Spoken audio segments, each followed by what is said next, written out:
Ну, вы уже вспомнили пример Хорватии, мы говорили об Азербайджане. Есть еще одна страна, где есть похожий конфликт — Молдова и Приднестровье.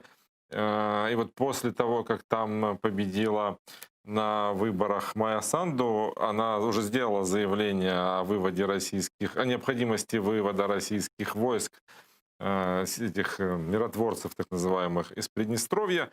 И в ответ получила реакцию парламента. Ее лишили полномочий управления службы информационной безопасности. Это привело уже к акциям протеста в стране. Уже идут требования отставки правительства и досрочных выборов парламента Молдовы. И к нашему разговору подключается Артем Филипенко, эксперт Института стратегических исследований. Давайте попробуем проанализировать эту ситуацию.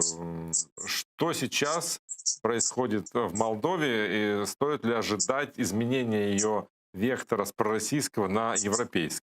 Артем, вам слово. Добрый день. Ну, прежде всего, то, что происходит в Молдове сейчас, это, ну, скажем так, некий закономерный итог. Это было вполне предсказуемо. И, скажем так, это связано с реакцией проигравшей стороны господина Додона и партии социалистов на избрание Майи Санду.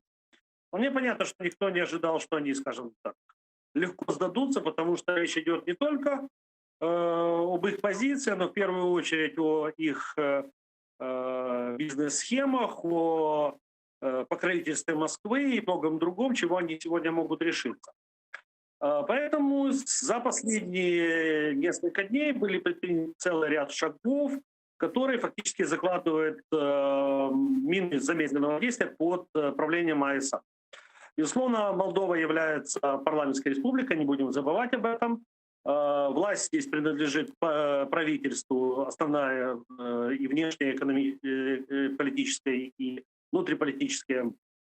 Это прерогатива правительства, а не президента. И тем не менее у президента также есть определенные полномочия для реализации своих каких-то программных пунктов. Что было принято? 3 декабря был принят, ну, во-первых, действительно выведено из подчинения, вернее, как из подчинения, по законодательству действующему президент имел право предлагать кандидатуру руководителя СИБ и, соответственно, ставить вопрос об его увольнении. СИБ — это служба информации и безопасности, ключевая спецслужба страны. Дело в том, что в 2016 году, когда при власти находилась Демократическая партия, было принято решение о том, чтобы вывести ее из подчинения президента, такого частичного контроля, и полностью переподчинить парламент. Тогда был такой своеобразный подарок Игорю Додону. В прошлом году, когда была создана коалиция социалистов и проевропейского блока АКУМ, обратно вернули эти полномочия президенту, а сейчас Игорь Додон и социалисты решили пересмотреть опять в очередной раз и получить контроль над службой информации и безопасности. Это первый момент. Далее был принят закон в первом чтении по возврату к вещаниям российских новостных и аналитических передач. Это опять же был закон принят в свое время с подачи Демократической партии. И тогда был конфликт между Игорем Додоном и парламентом. Далее был принят закон, один из так называемых гагаузских законов. Это есть такой пакет, разработан 3 гагаузских закона, принят пока что только один. Он касается того, что теперь статус гагаузской автономии не может быть пересмотрен без решения самого Народного собрания Гагаузии. Ну и, наконец, подан законопроект, касающийся статуса русского языка как языка межнационального общения. Таким образом, предпринимается попытка вбить клин между, собственно, молдаванами и русскоязычным населением, которое достаточно многочисленно в республике Молдова. Учитывая тот факт, что Майя Санду, инаугурация его состоится только 24 декабря, можно ожидать, что эти законы будут подписаны Игорем Додоном как действующим главой государства. Правда, опять же, я могу сказать, что из позитивного есть то, что Конституционный суд остановил действие закона о переподчинении СИБа парламенту.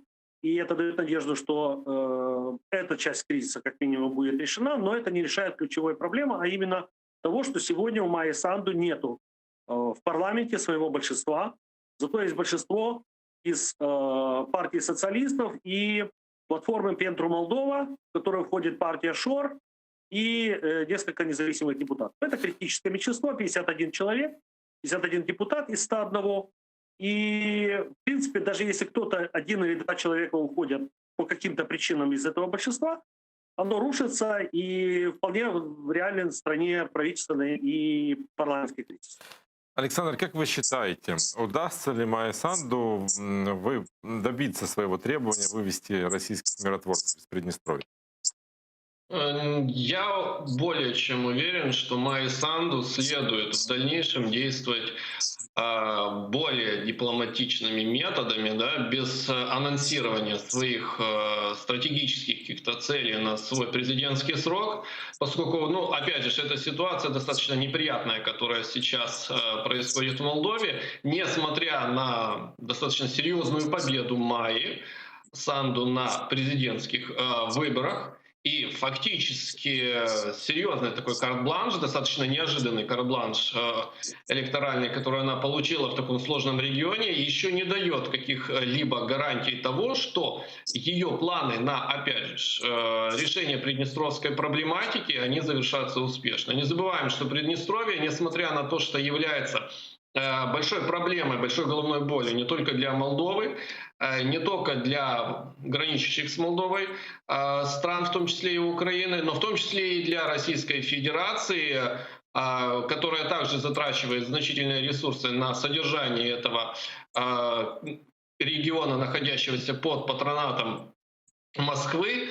Тем не менее, это не лишает каких-либо амбиций России непосредственно в Приднестровье, и сохранять контроль не только над этим непризнанным участком Молдовы, но и в том числе и над политическими силами в самой республике. Опять же, не зря вспомнили Игоря Додона, который, как известно, находится в прямом подчинении такого человека, как Дмитрий Козак. Это, опять же, через аппарат Владимира Чернова и непосредственного куратора Игоря Маслова, являющегося ветераном службы внешней военной разведки Российской Федерации.